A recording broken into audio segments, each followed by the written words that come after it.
It's always going after someone. If it's not Mexicans, it's Muslims. If it's not Muslims, it's Africans from shithole countries. And that one was my favorite personally, because I am an African and I've shat in a hole. I also liked it because like people came up to me and asked me questions. There was one man who came up to me after a show, really concerned. He was like, "Trevor, hey, can I ask you a question?"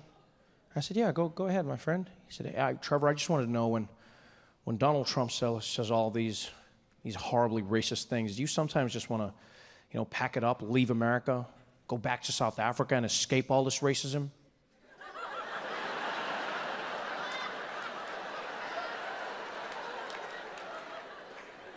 I said, "My friend, you don't go to South Africa to escape racism.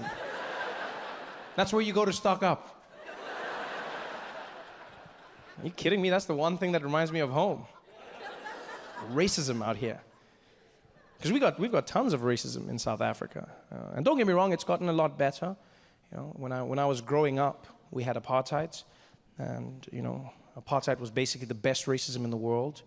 Sorry, I didn't mean to say that. I mean, now you're going to feel bad and be like, "Oh, racism was the best." No, it wasn't. It was good, but not the best. And I experienced a bunch of racism, and everyone did. I never felt like it was a bad thing, mostly because of my family. My mother is a black woman, Xhosa woman. My father is Swiss from Switzerland. And them being a couple was against the law, and that was a problem for us living together. And so we experienced a ton of racism. And in case you're wondering, yes, Xhosa is one of the languages with the clicks in it, right? Xhosa, but not like in American movies, just so you know. Yeah, I've seen those movies where they have Africans and they're like,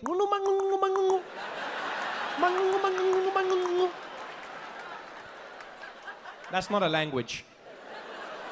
Yeah, even we watch those movies and we're like, I wonder what they are saying, yeah? Where are they from? I think they're from Cleveland. It's not just clicks. The clicks are consonants. We still have vowels. Yeah, I grew up in this family and we couldn't live together. I could live with my mom, but my dad obviously couldn't live with us because it was illegal. And people would be racist to us all the time. But I was really lucky growing up because my mom is probably the most gangster human being you'll ever meet in your life. Right? Nothing got to her. Nothing fazed her.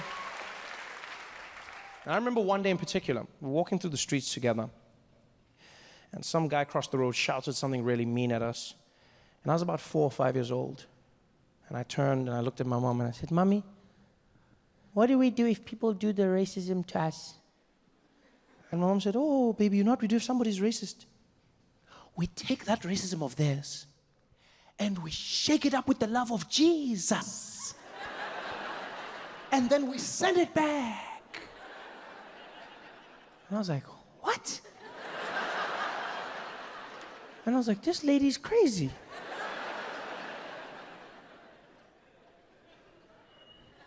And she was crazy, but she was also right. Yeah. I didn't even realize how right my mother was until decades later, which I feel is what always happens with your parents, right? They're crazy, and then you get to their age and you're like, "Oh, that's what it means." I only learned the lesson my mother was trying to teach me when, as a grown man, I was walking through the streets of Chicago, minding my own business. Some guy drove by in a pickup truck and called me the N-word. And I'm not gonna lie, I was disappointed. Mostly because he was driving a pickup truck. Yeah, I just felt like that was an unnecessary stereotype that he didn't need to perpetuate. I feel like if you're gonna be racist, do something different. Think outside the box. Drive a Prius. Yeah. It's better for the environment, and it's quiet. You can sneak up on me. We both win.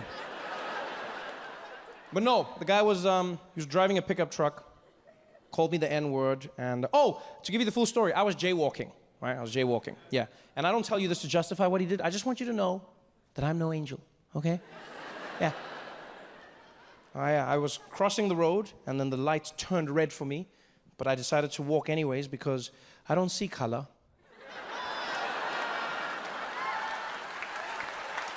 This man was so offended by what I had done that he drove his truck around me, rolled the window down, looked me dead in the eye, and he was like, "Get out of the road, nigger!" Oh, and you could see he wanted to hurt me. We locked eyes, and I could see in that moment he was waiting for me to be like, no.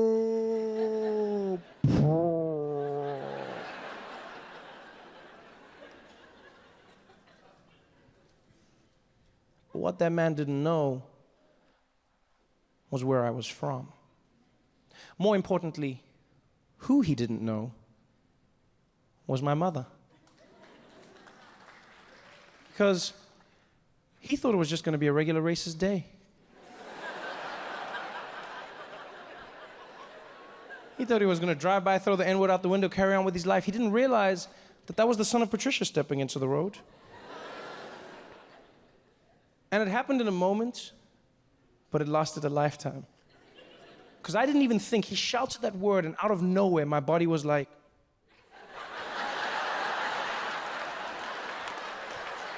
I was like, oh shit, this is it!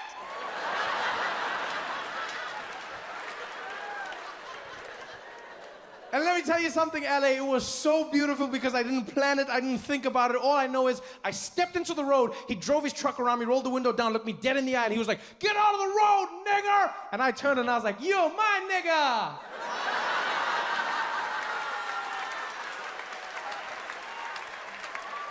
And he almost crashed and died.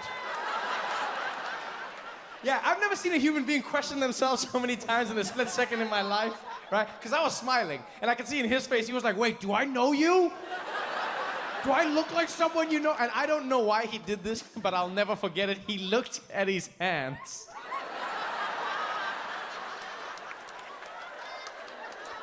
He looked at his hands like they'd somehow magically turned black, like I had cursed him with a nigger bomb. I don't even know what he was thinking. Oh, I actually felt bad for him, man. Because I've been called that word before, but that was his first time. Like, you never forget your first time, you know? Yeah, but I'm sorry, I'm not gonna what? Is that what he wants? He wants to throw the word at me and then my day is spoiled? Is that how it works? And we'll be like, nigger, and I'm like, I'm a nigger, I'm a nigger. I don't have time for that, man. My mom always used to say, she said, you can't control what people do to you, but you can control how you react. So I promised myself, I said, I'll never give a racist person the pleasure of seeing my pain. Maybe painful, maybe hurtful, but I won't give them the pleasure of seeing my pain.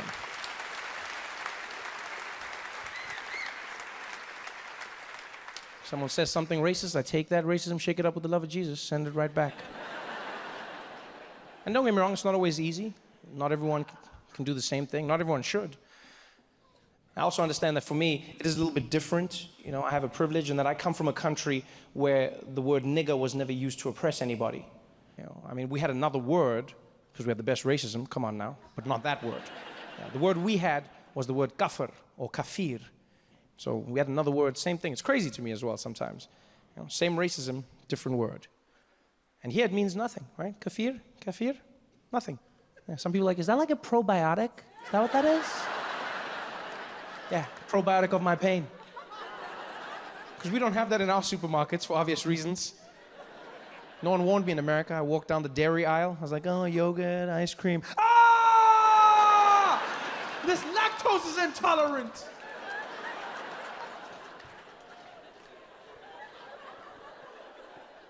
So it's different around the world, and I get that.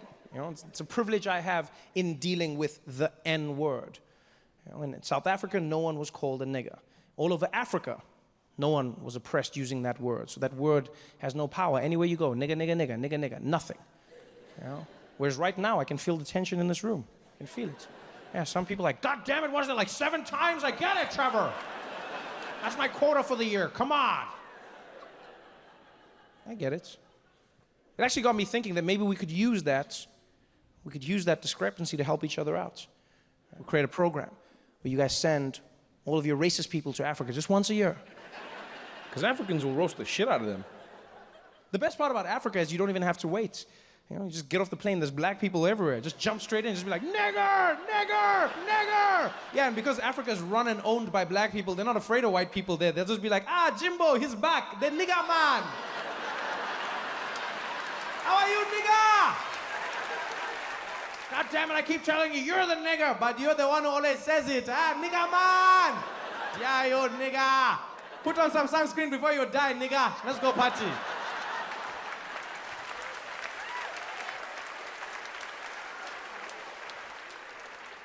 It'll be different, that's all I'm saying.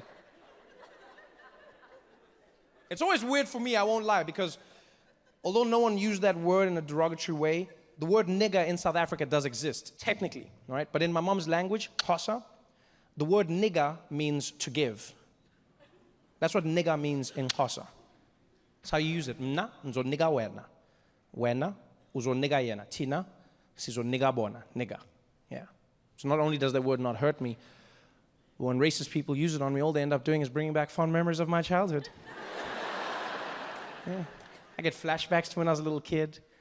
I'd be playing with my cousin in these toy cars. I'd always steal his cars because I didn't have my own. He'd start screaming. He'd be like, ah, mama, mama. And my mom would come running in the room. She'd be like, hey, Nissan Santoni, what's happening here? And my cousin would be like, auntie, Mom would